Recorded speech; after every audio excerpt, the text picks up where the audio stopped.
الحمد لله نحمده ونستعينه ونؤمن به ونتوكل عليه ونعوذ بالله من شرور أنفسنا ومن سيئات أعمالنا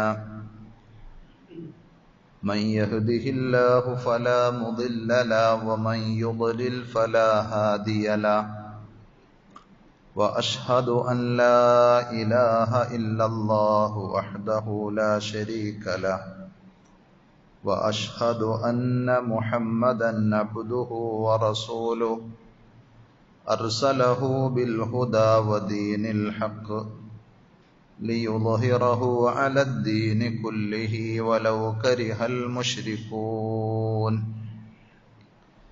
يا أيها الذين آمنوا اتقوا الله حق تقاته ولا تموتن إلا وأنتم مسلمون يا أيها الناس اتقوا ربكم الذي خلقكم من نفس واحدة وخلق منها زوجها وبث منهما رجالا كثيرا ونساء واتقوا الله الذي تساءلون به والأرحام إن الله كان عليكم رقيبا يا أيها الذين آمنوا اتقوا الله وقولوا قولا سديدا يصلح لكم أعمالكم ويغفر لكم ذنوبكم ومن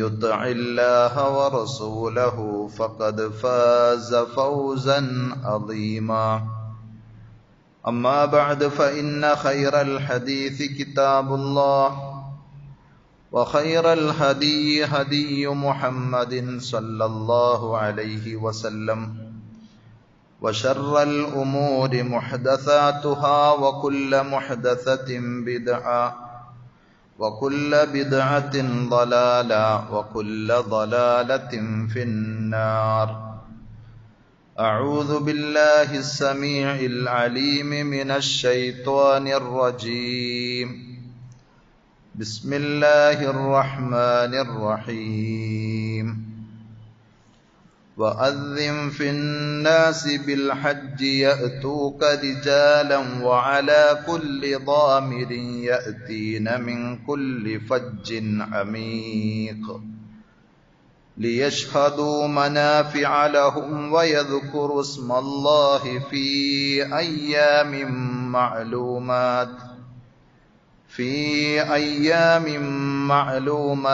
على ما رزقهم من بهيمة الأنعام فكلوا منها وأطعموا البائس الفقير.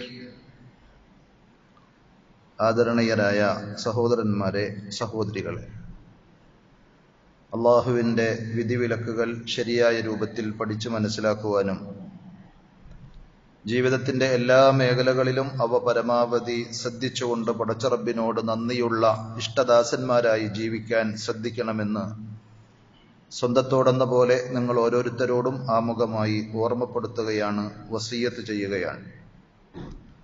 റഹ്മാനായ റബ്ബ് അവൻ്റെ വിധിവിലക്കുകൾ കണിശമായി പാലിക്കുന്ന യഥാർത്ഥ മുത്തഖീങ്ങളിൽ പറയുന്ന എന്നെയും കേൾക്കുന്ന നിങ്ങൾ ഓരോരുത്തരെയും അല്ലാഹു സുബ്ഹാനഹു വ തആല ഉൾപ്പെടുത്തി അനുഗ്രഹിക്കുമാറാകട്ടെ. നമ്മൾ മനസ്സിലാക്കിയതുപോലെ വളരെ ശ്രേഷ്ഠമായ ദിവസങ്ങളിലൂടെയാണ് നമ്മൾ കടന്നുപോയിക്കൊണ്ടിരിക്കുന്നത്. വിശിഷ്യ ഹജ്ജിന്റെ കർമ്മങ്ങൾക്ക് തുടക്കം കുറിച്ചു. ദുൽഹിജ്ജ 8 മിനായിലേക്ക് ലോകത്തിന്റെ വിവിധ ഭാഗങ്ങളിൽ നിന്ന് ഹജ്ജിനെത്തിയിട്ടുള്ള ആളുകൾ ഒഴുകുന്ന ഒരു സാഹചര്യം. അതിനുശേഷം അറഫ ദിവസത്തിൽ അഥവാ ദുൽഹിജ്ജ 9 അറഫയിൽ സംഗമിക്കുകയും ഒരേ വസ്ത്രത്തിൽ ഒരേ മനസ്സുമായി ഒരേ ലക്ഷ്യത്തിൽ വിശ്വാസി സമൂഹം ഒന്നിക്കുന്ന ആ അറഫ സംഗമത്തിന് ശേഷം രാത്രിയോടടുക്കുമ്പോൾ മുസ്ദലിഫയിലേക്ക് അവർ നീങ്ങുകയാണ്. അങ്ങനെ മുസ്ദലിഫയിൽ രാപ്പാർത്ത് വീണ്ടും ദുൽഹിജ്ജ 10, 11, 12, 13 ദിവസങ്ങളിൽ മിനയിലേക്ക് തിരിച്ചെത്തുകയും അവിടെ ഹജ്ജിന്റെ കർമ്മങ്ങളിൽ വ്യാപൃതരാവുകയും ചെയ്യുമ്പോൾ സത്യത്തിൽ ആത്മീയമായി വളരെ ഉയർച്ചയിലും ലക്ഷ്യപ്രാപ്തിയിലേക്കും എത്തുന്ന ഒരു വലിയ നിർവൃതിയും അനുഭൂതിയുമായിരിക്കും വിശ്വാസികൾക്കുണ്ടാവുക. ഹജ്ജിന് വേണ്ടി കൊതിച്ചിട്ട് ഇനിയും അതിന് സാധിക്കാത്ത ആളുകൾക്ക് അല്ലാഹു എത്രയും വേഗത്തിൽ അവരുടെ ആഗ്രഹം പൂർത്തീകരിക്കാനുള്ള തൗഫീഖ് നൽകി അനുഗ്രഹിക്കുമാറാകട്ടെ. മക്കയും മിനയും അറഫയും മുസ്ദലിഫയുമെല്ലാം ഒരു നോക്ക് കാണുവാനും അവിടെയെല്ലാം ഒന്ന് ചുറ്റി സഞ്ചരിക്കുവാനും അവിടെയുള്ള ഇബാദത്തുകളിൽ പങ്കെടുക്കുവാനും ഒക്കെ കൊതിക്കുന്ന എത്രയോ ആളുകൾ ലോകത്തിന്റെ വിവിധ ഭാഗങ്ങളിൽ ഉണ്ട് എന്നത് നമുക്കറിയാം. നമ്മുടെ കൂട്ടത്തിലും അത്തരത്തിലുള്ള ആളുകൾ ഉണ്ടാകും. അതിനായി കയ്യിൽ കിട്ടുന്ന ചില്ലറകൾ കൂട്ടിവെച്ച് വർഷങ്ങൾ കാത്തിരുന്ന് യാത്രയായിട്ടുള്ള ആളുകളുണ്ട്. ഹാഫിദ് ഇബ്നു കസീർ റഹ്മത്തുള്ളാഹി അലൈഹി പറഞ്ഞതുപോലെ ഫലൈസ അഹദുൻ മിൻ അഹ്ലിൽ ഇസ്ലാം, ഇസ്ലാമിനെ ശരിയായി ഉൾക്കൊണ്ടിട്ടുള്ള ഒരാളും തന്നെ ഉണ്ടാവുകയില്ല ഇല്ലാ വഹുവ യഹിന്നു ഇലാ റുബിയത്തിൽ കഅബത്തി വത്തവാഫ്. 5 നേരവും നമ്മൾ തിരിഞ്ഞു നിന്ന് നമസ്കരിക്കുന്ന ആ കഅബയെ ഒന്ന് നേർക്ക് നേരെ കാണുവാനും ആ കഅബയുടെ ചുറ്റും ഒന്ന് തവാഫ് ചെയ്യുവാനും കൊതിക്കാത്ത മനസ്സ് വിശ്വാസികളുടെ കൂട്ടത്തിൽ ഒരാൾക്കും ഉണ്ടാവുകയില്ല എന്നാണ് അദ്ദേഹം പറഞ്ഞത്. ഫന്നാസു യഖ്സിദൂനഹാ മിൻ സാഇരിൽ ജിഹാത്തി വൽ അഖ്താർ, ലോകത്തിന്റെ അഷ്ടദിക്കുകളിൽ നിന്നും മനുഷ്യന്മാർ അങ്ങോട്ട് ഒഴുകിയെത്തുകയാണ്. അവിടെ എത്തിയ എല്ലാവരും സമ്പന്നരാണ് എന്ന് കരുതേണ്ടതില്ല. നേരത്തെ സൂചിപ്പിച്ചതുപോലെ അവരുടെ കയ്യിൽ വരുന്ന ചെറിയ ചെറിയ പൈസകൾ കൂട്ടിവെച്ച് വർഷങ്ങളുടെ ആഗ്രഹമായി അതിന്റെ സഫലീകരണത്തിനു വേണ്ടി പ്രാർത്ഥനയോടെ പുറപ്പെട്ടു പോയിട്ടുള്ള ആളുകളുണ്ട്. കാരണം ആ ഹജ്ജിലൂടെ നേടിയെടുക്കുവാൻ സാധിക്കുന്ന പുണ്യങ്ങൾ അത്രമാത്രമുണ്ട്. അതിന്റെ നേട്ടങ്ങൾ റസൂലുള്ളാഹി സ്വല്ലല്ലാഹു അലൈഹി വസല്ലം പറഞ്ഞതുപോലെ പാപക്കറകളെല്ലാം കഴുകി റജഅ കയൗമി വലദതുഹു ഉമ്മു, അയാളുടെ ഉമ്മ അയാളെ പ്രസവിച്ച ആ ദിവസം ആ പിഞ്ചു പൈതലായിരിക്കെ എത്ര കണ്ട് സംശുദ്ധമാകുന്നുവോ അതുപോലെ പാപങ്ങളൊന്നും തീണ്ടാത്ത അവസ്ഥയിലേക്ക് യഥാർത്ഥ ഹാജി, ശരിയായ അർത്ഥത്തിൽ ഹജ്ജ് ചെയ്ത വ്യക്തി മാറിത്തീരുമെന്ന് നബി സല്ലല്ലാഹു അലൈഹി വസല്ലം അറിയിച്ചിട്ടുണ്ട്. അതേപോലെ സ്വർഗം നേടാൻ നബി സല്ലല്ലാഹു അലൈഹി വസല്ലം പറഞ്ഞു, അൽ ഹജ്ജുൽ മബ്റൂർ ലൈസ ലഹു ജസാഉൻ ഇല്ലൽ ജന്ന, ശരിയായ ഹജ്ജിന് സ്വർഗമല്ലാത്ത മറ്റൊന്ന് പ്രതിഫലമില്ല എന്ന്, വേറെ ഒന്നും അതിന് തുല്യമാവുകയില്ല. അതുകൊണ്ട് ആ ഹജ്ജിന് വേണ്ടി കൊതിക്കുകയും പ്രാർത്ഥിക്കുകയും ചെയ്യുന്ന ആളുകൾ നമ്മുടെ കൂട്ടത്തിലൊക്കെ ഉണ്ടാകും. പക്ഷേ സൗകര്യങ്ങൾ ഉണ്ടായിട്ടും ഈ നിമിഷം വരെയും ഹജ്ജിനെ കുറിച്ച് ചിന്തിക്കുക പോലും ചെയ്തിട്ടില്ലാത്ത ആളുകൾ, അത്തരക്കാരുമുണ്ട് നമ്മുടെ കൂട്ടത്തിൽ. ആരോഗ്യമുണ്ടായിട്ട് സമ്പത്തുണ്ടായിട്ട് അവർക്ക് ബാഹ്യമായി ഭൗതികമായി യാതൊരു തടസ്സങ്ങളും ഉണ്ടായിട്ട് ഇല്ലാതിരുന്നിട്ട് ടൂർ പോകാൻ അവർക്ക് യാതൊരു പ്രശ്നവുമില്ല. അവരുടെ കുടുംബമോ ബിസിനസ്സോ ആരോഗ്യമോ സമ്പത്തോ ഒന്നും പ്രശ്നമല്ല. അവർ ഏതെങ്കിലും തരത്തിൽ ആർഭാടങ്ങൾ കാണിക്കുന്നതിന് അവരുടെ കയ്യിൽ പണമുണ്ട്. പക്ഷേ ഹജ്ജിന് വേണ്ടി ആ കഅബയുടെ അടുക്കലേക്കൊന്ന് എത്തുവാൻ അതിന് പടച്ചറബിന്റെ തൗഫീഖ് വേണം. പൈസ ഉണ്ടായതുകൊണ്ട് മാത്രം, ആരോഗ്യവും സൗകര്യവും ഉണ്ടായതുകൊണ്ട് മാത്രം സാധിക്കുകയില്ല എന്നുള്ള തിരിച്ചറിവാണ് നമുക്ക് വേണ്ടത്. കാരണം അല്ലാഹു സുബ്ഹാനഹു വ തആല പറഞ്ഞ പടച്ചറബ് ബാധ്യതയാക്കിയ ഒരു നിർബന്ധ കർമ്മം എല്ലാ വർഷവും വേണമെന്ന് പറഞ്ഞില്ല, 10 വർഷത്തിൽ ഒരിക്കലെന്ന് പറഞ്ഞില്ല അല്ലാഹു. മറിച്ച് ആയുസ്സിൽ ഒരിക്കലെങ്കിലും ആരോഗ്യമുള്ള സാമ്പത്തിക ശേഷിയുള്ള ആളുകളെ സംബന്ധിച്ചിടത്തോളം വലില്ലാഹി അലന്നാസി ഹജ്ജുൽ ബൈത്തി മൻ ഇസ്തതാഅ ഇലൈഹി സബീല, സൗകര്യമുള്ള ശേഷിയുള്ള ആളുകളെ സംബന്ധിച്ചിടത്തോളം ആ കഅബയുടെ അടുക്കൽ ഒന്ന് എത്തുവാൻ അവിടെ അള്ളാഹു കൽപ്പിച്ച നബി സല്ലല്ലാഹു അലൈഹി വസല്ലം മാതൃക കാണിച്ച ഹജ്ജിന്റെ ഉംറയുടെ കർമ്മങ്ങൾ ചെയ്യുക എന്നത് അയാളുടെ മേൽ അള്ളാഹ് ഏൽപ്പിച്ചൊരു ബാധ്യതയാണ് എന്ന്. സൗകര്യങ്ങൾ ഉണ്ടായിട്ടും അതിന് മനസ്സ് വെക്കാത്ത ആളുകളെ സംബന്ധിച്ചിടത്തോളം മഹാനായ ഖലീഫ ഉമർ ഇബ്നുൽ ഖത്താബ് റളിയല്ലാഹു അൻഹു പറഞ്ഞതുപോലെ ഫൽയമുത് ഇൻശാഅ യഹൂദിയൻ ഔ നസ്റാനിയ, അയാൾ വേണമെങ്കിൽ ക്രിസ്ത്യാനിയോ ജൂതനോ ആയി മരിച്ചു കൊള്ളട്ടെ എന്ന്. അഥവാ വിശ്വാസിയാണ് മുസ്ലിമാണ് എന്ന് പറഞ്ഞിട്ട് അല്ലാഹു അക്ബർ എന്ന് ഉറക്കെ പ്രഖ്യാപിച്ചിട്ട് അയാളുടെ ജീവിതവുമായി സമ്പത്തുമായി ബന്ധപ്പെടുമ്പോൾ അതിനൊന്നും സ്ഥാനമില്ലെങ്കിൽ പിന്നെ എന്തിന് മുസ്ലിം എന്ന് പറയുന്നു എന്നതാണ് ആ ചോദ്യത്തിന്റെ അർത്ഥം.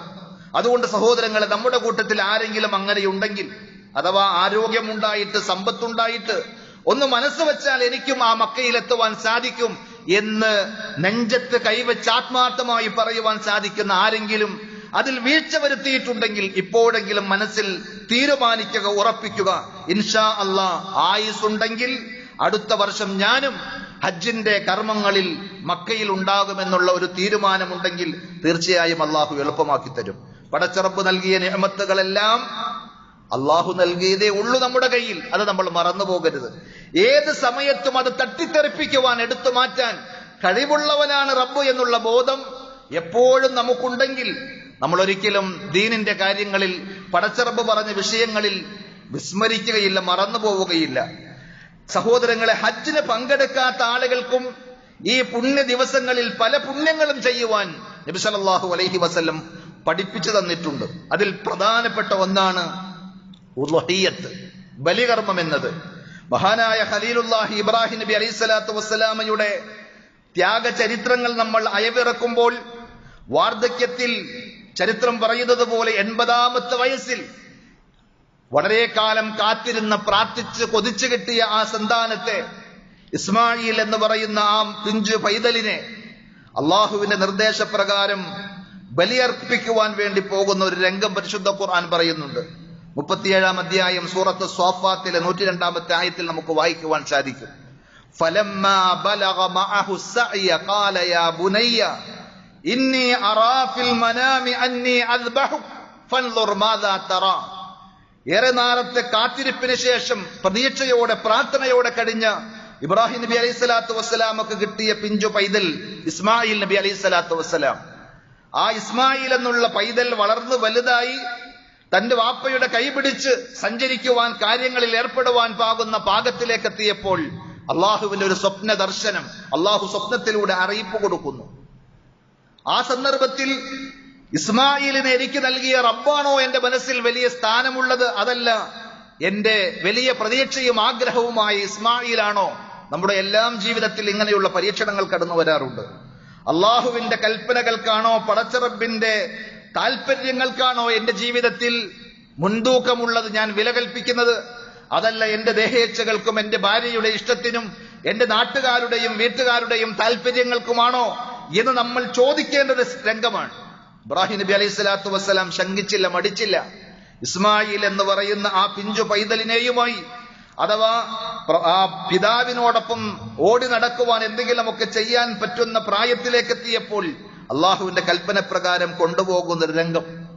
പക്ഷെ അള്ളാഹു സുബ്ഹാനഹു വ തആല ഒരു മനുഷ്യക്കുരുതയെ ആഗ്രഹിച്ചിട്ടില്ല, നിർദ്ദേശിച്ചിട്ടില്ല.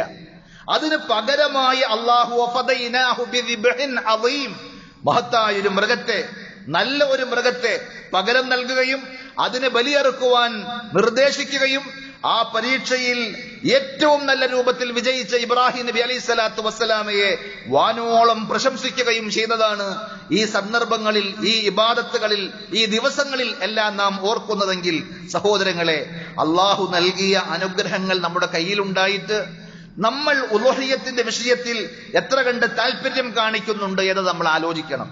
എല്ലാവരും സമ്പന്നരായ വലിയ വലിയ പണക്കാർക്ക് മാത്രമുള്ളതാണ് എന്ന് തെറ്റിദ്ധരിച്ചിട്ടുണ്ടെങ്കിൽ നബി സല്ലല്ലാഹു അലൈഹി വസല്ലം പഠിപ്പിച്ചത് ഒറ്റക്ക് ചെയ്യാൻ സാധിക്കുന്നവർ അങ്ങനെ തന്നെ ചെയ്യണം, യാതൊരു സംശയവുമില്ല.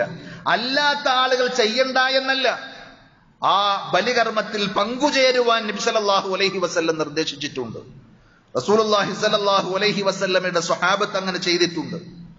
കാരണം ഖുർആൻ പഠിപ്പിച്ചതാണ്, ഫസ്വല്ലി ലിറബ്ബിക വൻഹർ, നിന്റെ റബ്ബിന് വേണ്ടി നീ നമസ്കരിക്കുകയും പടച്ച റബ്ബിന്റെ പ്രീതി ആഗ്രഹിച്ചുകൊണ്ട് ബലിയർപ്പിക്കുകയും ചെയ്യുക എന്നത് ഖുർആൻ നിർദ്ദേശിച്ച കാര്യമാണ്. ഖുൽ ഇന്ന സ്വലാത്തി വനുസുഖി വമഹ്യായ വമമാതി ലില്ലാഹി റബ്ബിൽ ആലമീൻ, പറയൂ പ്രവാചകരെ, തീർച്ചയായും എന്റെ നമസ്കാരവും എന്റെ ബലികർമ്മവും എന്റെ ജീവിതവും എന്റെ മരണവും എല്ലാം സർവ്വലോകങ്ങളുടെയും രക്ഷിതാവായ പടച്ച റബ്ബിന് വേണ്ടിയാണ്. ഐ അഖ്ലിസ് ലഹു സ്വലാതക വദബീഹതക, അഥവാ നിന്റെ ആരാധനാ കർമ്മങ്ങൾ, നിന്റെ ബലികർമ്മങ്ങൾ, നിന്റെ നമസ്കാരം അത് പടച്ച റബ്ബിന് ഇഖ്ലാസോടുകൂടി, യാതൊരു തരത്തിലുള്ള കലർപ്പുകളും കളങ്കങ്ങളും കടന്നു വരാതെ, പടച്ചറബിന്റെ പ്രീതിയും പൊരുത്തവും മാത്രം ആഗ്രഹിച്ചുകൊണ്ട് നീ നമസ്കരിക്കണം. ബലികർമ്മങ്ങൾ അർപ്പിക്കുമ്പോഴും അങ്ങനെ ചെയ്യണം. ആളുകളോട് കിടമത്സരം നടത്തിക്കൊണ്ടല്ല, അയാളെക്കാളും വലിയ മൃഗം എന്റേതായിരിക്കണം എന്ന റിയാഇന്റെ ഒന്നും മനസ്സിൽ വരാതെ പടച്ചറബിന് ഏറ്റവും മുന്തിയത് ഞാൻ നൽകുന്നു എന്ന രീതിയിൽ അള്ള പറഞ്ഞ ആ ഒരു കർമ്മത്തിലേക്ക് നിങ്ങൾ തയ്യാറാകണം. ഫഇന്നൽ മുശ്രികീന കാനൂ യഅ്ബുദൂനൽ അസ്നാമ വയദ്ബഹൂന ലഹാ. കാരണം മക്കയിലെ മുശ്രിക്കുകൾ വിഗ്രഹങ്ങളെ ആരാധിക്കുകയും പൂജിക്കുകയും അവക്ക് മുമ്പിൽ ബലിയർപ്പിക്കുകയും ചെയ്തിരുന്നു. അത് നിഷ്കാസനം ചെയ്തുകൊണ്ട് അങ്ങനെയല്ല, ഇബാദത്തിന്റെ എല്ലാം പടച്ചറബിന് മാത്രം സമർപ്പിക്കണമെന്ന് സന്ദേശം പഠിപ്പിച്ചുകൊണ്ട് അള്ളാഹു പഠിപ്പിച്ച വലിയൊരു ആരാധനയാണ് ബലികർമ്മം, ഉളഹിയത്ത് എന്നുള്ളത്. അത് പണക്കാരായ അതിസമ്പന്നരായ ആളുകൾ മാത്രം ചെയ്യേണ്ടതല്ല, മറിച്ച് ഒറ്റയ്ക്ക് ചെയ്യാൻ സാധിക്കാത്ത ആളുകൾക്ക് ഒരു മൃഗത്തിൽ, ഒരു മാടാണെങ്കിൽ അഥവാ പശു, കാള, പോത്ത്, എരുമ ഇങ്ങനെയുള്ള അല്ലെങ്കിൽ ഒട്ടകം പോലെയുള്ള മൃഗങ്ങളിൽ 1 മുതൽ 7 വരെയും ആളുകൾക്ക് ഷെയർ ചേരാം. അങ്ങനെ കൂടി അത് ചെയ്യണമെന്നാണ് നബി സല്ലല്ലാഹു അലൈഹി വസല്ലമയുടെ നിർദ്ദേശം. ആടാണെങ്കിൽ ഒരാൾക്ക് അഥവാ ഒരു കുടുംബത്തിന് അതിൽ വേറെ ആളുകളെയോ ആരെയും പങ്കുചേർക്കുവാൻ പാടുള്ളതല്ല. നമ്മളൊന്ന് മനസ്സ് വെച്ചാൽ സഹോദരങ്ങളെ, ഒരു 8,000 9,000 രൂപ 7 ആളുകൾ കൂടി എടുത്താൽ അതുകൊണ്ട് നമുക്ക് നല്ലൊരു ഉരുവിനെ വാങ്ങിക്കുവാൻ സാധിക്കും. അല്ല, ഒരു 10,000 രൂപയാണ് എങ്കിലും നമുക്ക് സംഘടിപ്പിക്കുവാൻ സാധിക്കും.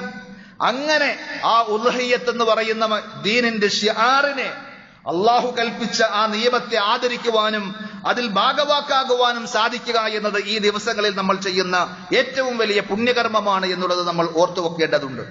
അവിടെ ശ്രദ്ധിക്കേണ്ട ഒരു കാര്യം, ആടിനെയാണ് നമ്മൾ അറുക്കുന്നതെങ്കിൽ ആ ആടിന് 1 വയസ്സ് തികഞ്ഞിരിക്കണം. ഏതെങ്കിലും 10 500 രൂപയുടെ ലാഭം നോക്കി അതിന്റെ പ്രായമൊന്നും ഞാൻ ശ്രദ്ധിച്ചില്ല, ഒരു ആടിനെ അറുക്കണം എന്നല്ലേ പറഞ്ഞുള്ളൂ എന്ന രീതിയിൽ ഉദ്ഹിയ്യത്തിന്റെ നിയമങ്ങൾ ശ്രദ്ധിക്കാതെയുള്ള അറവാകുവാൻ പാടില്ല. മാടുകളാണെങ്കിൽ, കാള, പോത്ത് പോലെയുള്ളതാണെങ്കിൽ 2 വയസ്സ് തികഞ്ഞിരിക്കണം. ഒട്ടകമാണെങ്കിൽ 4 വയസ്സ് പൂർത്തിയായിരിക്കണം. എങ്ങനെ ഹദീസുകളിലൂടെ നബി സല്ലല്ലാഹു അലൈഹി വസല്ലമയുടെ നിർദ്ദേശങ്ങൾ, അധ്യാപനങ്ങൾ, ഉദ്ഹിയ്യത്തിനെ സംബന്ധിച്ച് ഖുർആൻ പറഞ്ഞ അധ്യാപനങ്ങൾ വളരെ വ്യക്തമായിട്ടും അതിനെ നിഷേധിക്കുന്നവരും യുക്തി ചോദിച്ച് പരിഹസിക്കുകയും അവഹേളിക്കുകയും ചെയ്യുന്ന ആളുകളുണ്ട്. വാസ്തവത്തിൽ അള്ളാഹുവിനുള്ള ഇബാദത്ത് അത് അള്ളാഹ് പറഞ്ഞു തരുന്ന രൂപത്തിൽ ചെയ്യുക എന്നതാണ് അതിന്റെ ഏറ്റവും വലിയ യുക്തി. ആളുകൾക്ക് മുമ്പിൽ, മനുഷ്യ ദൈവങ്ങൾക്ക് മുമ്പിൽ അല്ലെങ്കിൽ ബഹുദൈവ വിശ്വാസികൾ അവരുടെ ഇഷ്ടദേവന്മാർക്കും ദേവികൾക്കും മുമ്പിൽ ബലിയർപ്പിക്കുമ്പോൾ അതല്ല പടച്ചറബിന്റെ മുന്നിൽ ചെയ്യേണ്ട ഇബാദത്തായി അള്ളാഹു പഠിപ്പിക്കുന്ന ആ കാര്യം അങ്ങനെ തന്നെ ചെയ്യേണ്ടതുണ്ട്.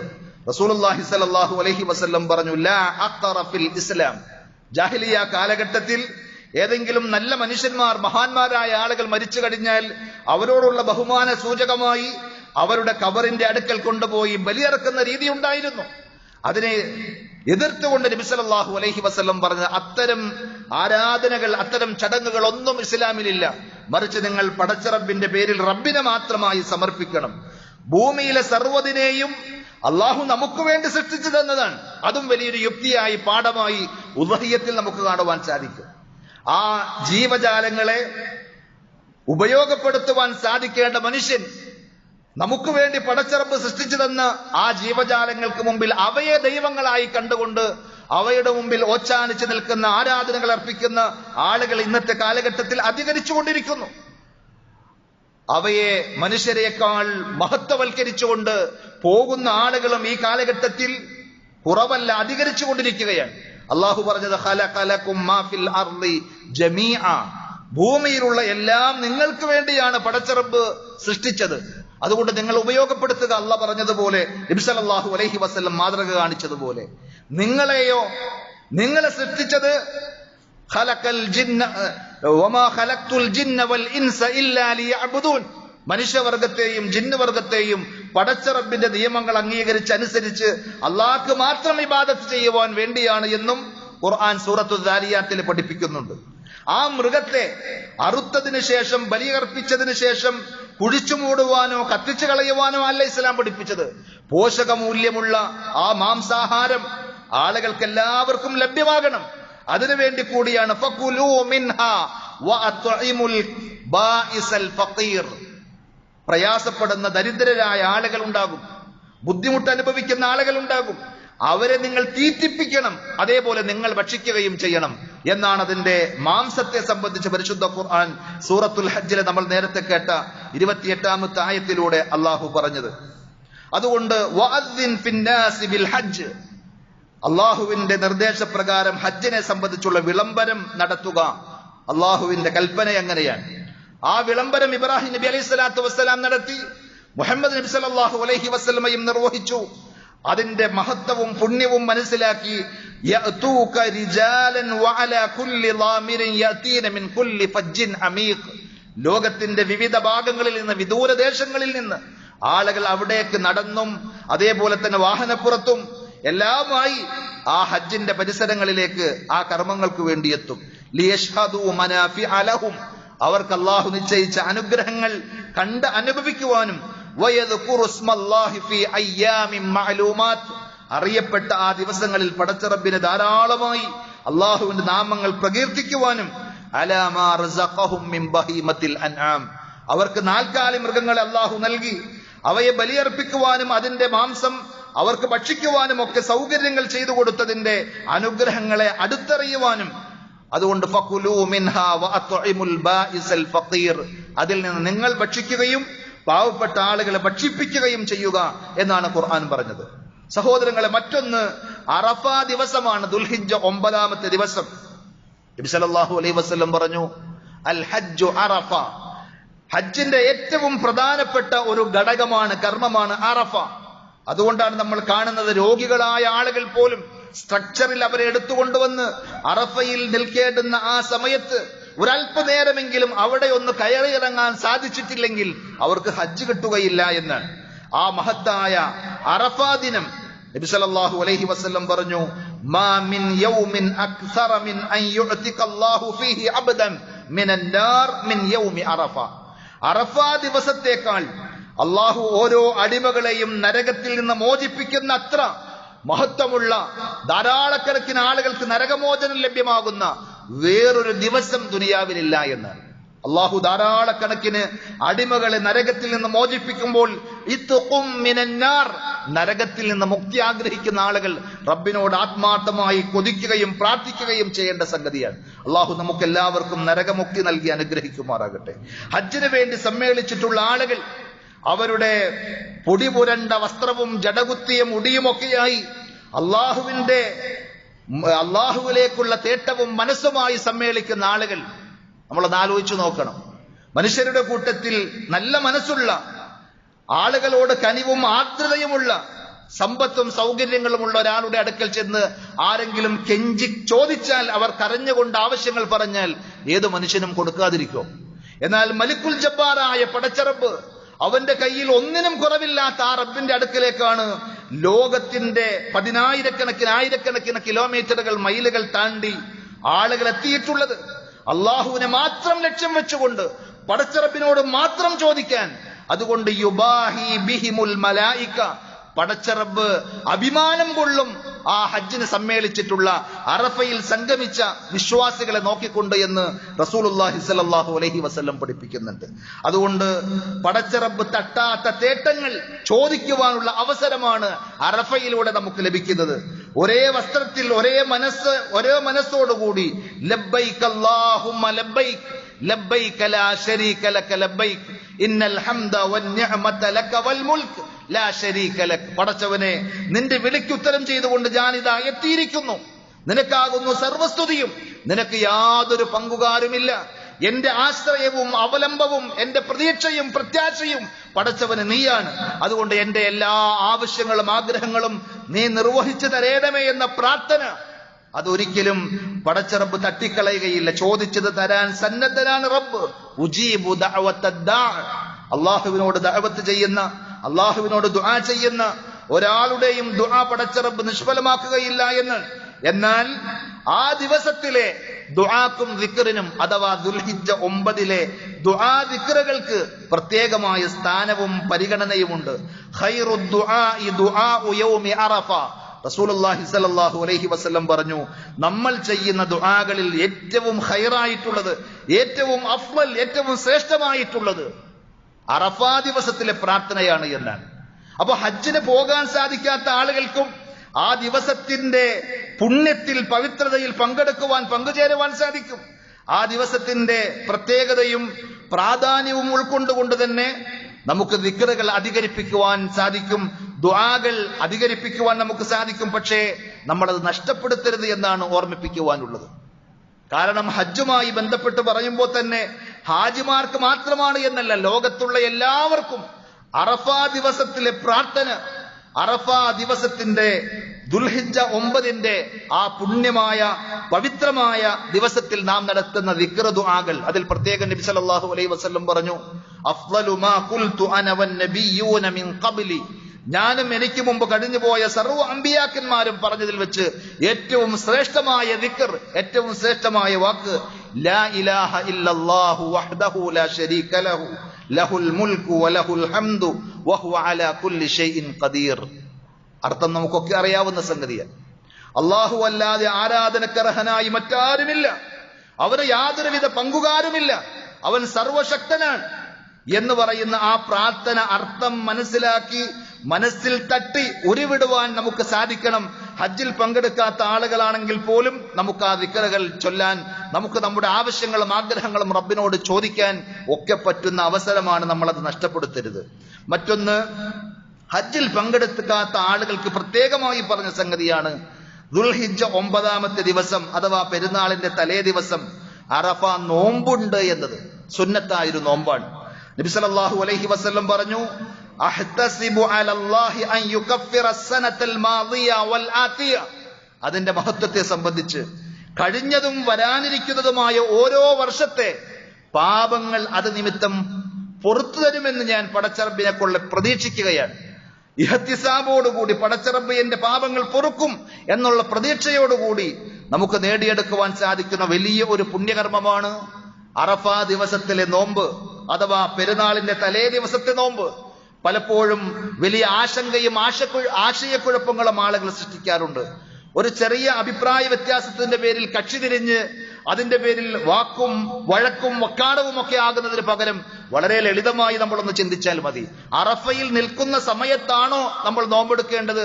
അതല്ല പെരുന്നാളിന്റെ തലേ ദിവസം ദുൽഹിജ്ജ 9 നോമ്പെടുക്കേണ്ടത്?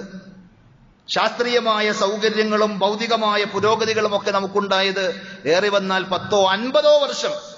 അതിനു മുമ്പ് ഇവിടെ ആളുകൾ ഹജ്ജ് ചെയ്തിട്ടുണ്ട്, ഉംറക്ക് പോയിട്ടുണ്ട്. നബി സല്ലല്ലാഹു അലൈഹി വസല്ലമയുടെയും സ്വഹാബത്തിന്റെയും താബിഈങ്ങളുടെയും കാലഘട്ടത്തിലൊക്കെ ഹജ്ജും ഉംറയും ഉണ്ടായിട്ടുണ്ട്. അപ്പോഴൊന്നും മക്കയുടെ പരിസരത്തുള്ള ആളുകൾക്കല്ലാത്ത ആർക്കും ഇന്ന ദിവസമാണ് അവർ അറഫയിൽ സംഗമിച്ചത് എന്ന് അറിയാനും കാണാനും കേൾക്കുവാനുമുള്ള സൗകര്യങ്ങൾ ഉണ്ടായിരുന്നില്ല. നമ്മൾ ചിലപ്പോൾ 1-2 ദിവസങ്ങൾ വ്യത്യാസത്തിലൊക്കെയാണ് ലോകത്തിന്റെ വിവിധ ഭാഗങ്ങളിൽ ആ ദിവസങ്ങൾ അവരുടെ കാഴ്ചയനുസരിച്ച് മാസപ്പിറവിയുടെ വ്യത്യാസമനുസരിച്ച് ഒക്കെ കർമ്മങ്ങൾ നടന്നു പോയിട്ടുള്ളത്. അപ്പോൾ ഈ സൗകര്യങ്ങൾ കൂടി അല്ലെങ്കിൽ പുരോഗതികൾ അധികരിച്ചു എന്നതിന്റെ പേരിൽ നമ്മളൊരു ആശയക്കുഴപ്പത്തിന് നിൽക്കേണ്ടതില്ല. നമ്മുടെ മാസം അനുസരിച്ച് നമ്മൾ കണ്ട മാസപ്പിറവിയുടെ അടിസ്ഥാനത്തിൽ അഥവാ പെരുന്നാളിന്റെ തലേ ദിവസം അതാണ് നമ്മൾ നോമ്പെടുക്കേണ്ടത്. നമ്മുടെ ഞായറാഴ്ച, പെരുന്നാൾ തിങ്കളാഴ്ചയാകുമ്പോൾ ഞായറാഴ്ചയാണ് നോമ്പെടുക്കേണ്ടത്. അല്ലാതെ അവിടെ ആളുകൾ കൂടിയ സമയത്ത് നോമ്പെടുക്കണമെന്ന് പറയുമ്പോൾ അതിൽ വരുന്ന വൈരുദ്ധ്യങ്ങളും ഒന്ന് ചിന്തിക്കാൻ തയ്യാറായി കഴിഞ്ഞാൽ അതേ സമയത്ത് ലോകത്തിന്റെ നേരെ വിപരീതമുള്ള ദിശയിൽ കിടക്കുന്ന ആളുകൾക്ക് രാത്രിയായിരിക്കും. രാത്രി നോമ്പില്ലല്ലോ. നമ്മെ തന്നെ സംബന്ധിച്ച് നോക്കുകയാണെങ്കിൽ 2.5 മണിക്കൂറിന്റെ വ്യത്യാസമുണ്ട്. അവർ അറഫയിൽ സംഗമിക്കുന്നതിന് മുമ്പ് 2.5 മണിക്കൂർ മുമ്പ് നമ്മൾ നോമ്പെടുക്കും. അറഫയിൽ സംഗമിക്കുന്ന അതിന്റെ തീഷ്ണമായ സമയം അസർ മഗ്രിബിന്റെ ഇടയിലുള്ള സമയമാണ്. അള്ളാഹുവിലേക്ക് കൈകൾ ഉയർത്തി കരഞ്ഞ് പ്രാർത്ഥിക്കുന്ന, അള്ളാഹു അഭിമാനിക്കുമെന്ന് പറയുന്ന ആ സമയം നമ്മൾ ഐക്യദാർഢ്യം വിട്ടേച്ചുകൊണ്ട് നോമ്പ് മുറിക്കുന്ന സമയമാണ്. അപ്പൊ എങ്ങനെ അത് യോജിക്കും? ഇങ്ങനെ ഭൗതികമായ ലോജിക്കും യുക്തിയും നോക്കിയല്ല നമ്മൾ ദീനിയായ കാര്യങ്ങൾ മനസ്സിലാക്കേണ്ടത്. അതുകൊണ്ട് അറഫ ദിവസം എന്നത് പേരുകൊണ്ട് നമ്മൾ നോക്കുമ്പോൾ യൗമു തർബിയ, യൗമു അറഫ, അയ്യാമു തശ്രീഖ്, യൗമുൽ നഹർ എന്നൊക്കെയുള്ളത് ഹജ്ജുമായി ബന്ധപ്പെട്ട ഓരോ കർമ്മങ്ങളുടെയും ഭാഗമായി ഇസ്ലാം പറഞ്ഞ പ്രയോഗങ്ങളാണ് നബി സല്ലല്ലാഹു അലൈഹി വസല്ലം പഠിപ്പിച്ചത്. അതുകൊണ്ട് ആശയക്കുഴപ്പങ്ങൾ വേണ്ട. ആ നോമ്പ് അതിന്റെ പേരിൽ നമ്മൾ നഷ്ടപ്പെടുത്തേണ്ടതില്ല. അല്ലാഹു സുബ്ഹാനഹു വ തആല കാര്യങ്ങളെ ശരിയായി മനസ്സിലാക്കി അള്ളാഹ് പൊരുത്തപ്പെടുന്ന രീതിയിൽ കർമ്മങ്ങൾ ചെയ്ത് ഇബാദത്തുകൾ അനുഷ്ഠിച്ച് അള്ളാഹുവിന്റെ തൃപ്തി കരസ്ഥമാക്കാൻ നമുക്ക് ഓരോരുത്തർക്കും തൗഫീഖ് നൽകി അനുഗ്രഹിക്കുമാറാകണം.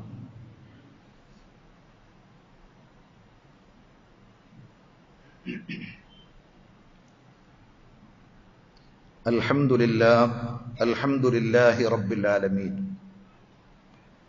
വൽ ആഖിബത്തു ലിൽ മുത്തഖീൻ വലാ ഉദ്വാന ഇല്ലാ അലൽ ളാലിമീൻ സല്ലല്ലാഹു അലാ നബിയ്യിനാ മുഹമ്മദിൻ വഅലാ ആലിഹി വഅസ്ഹാബിഹി വസല്ലമ തസ്ലീമൻ കസീറ യാ അയ്യുഹല്ലദീന ആമനു തഖുല്ലാഹ ഹഖ്ക തുഖാതിഹി വലാ തമൂതുന്ന ഇല്ലാ വഅൻതും മുസ്ലിമൂൻ.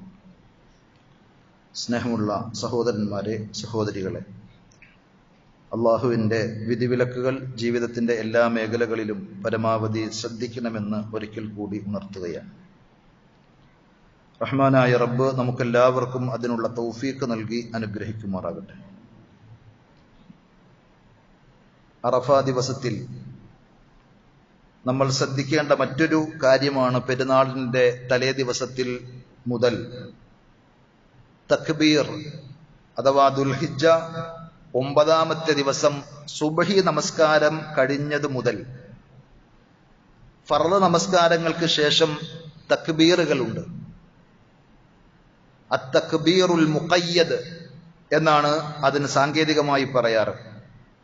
എന്നാൽ അത്തക്ബീറുൽ മുത്ലഖ്, നിരുപാധികമായി നമുക്ക് തക്ബീർ ചെല്ലാം, അത് ദുൽഹിജ്ജ 1 മുതൽ എപ്പോഴും നമുക്ക് ചെല്ലാവുന്നതാണ്. മുഖയ്യദായി ഓരോ നമസ്കാരത്തിന്റെയും ശേഷം നമ്മൾ തക്ബീർ ചൊല്ലൽ അറഫാ ദിവസത്തിന്റെ അഥവാ ദുൽഹിജ്ജ 9-ന്റെ സുബ്ഹി മുതൽ ചെയ്യണമെന്നതാണ് സ്വഹാബത്തിന്റെ നടപടിക്രമങ്ങളിൽ നിന്ന് നമുക്ക് മനസ്സിലാക്കുവാൻ സാധിക്കുക. അതുകൊണ്ട് ആ കാര്യം കൂടി നമ്മൾ ശ്രദ്ധിക്കണം. അത് ദുൽഹിജ്ജ 13 അയ്യാമു തശ്രീഖിന്റെ അവസാനത്തെ അസർ നമസ്കാരം വരെയുമാണ് അതിന്റെ കാലയളവുള്ളത്. ഓരോ വക്തിന്റെയും ശേഷം നമ്മൾ തക്ബീർ ചൊല്ലുന്നത് ആ അടിസ്ഥാനത്തിലാണ്. പിന്നെ പെരുന്നാൾ ദിവസം അറബിന്റെ പ്രാധാന്യം നമ്മൾ പറഞ്ഞു.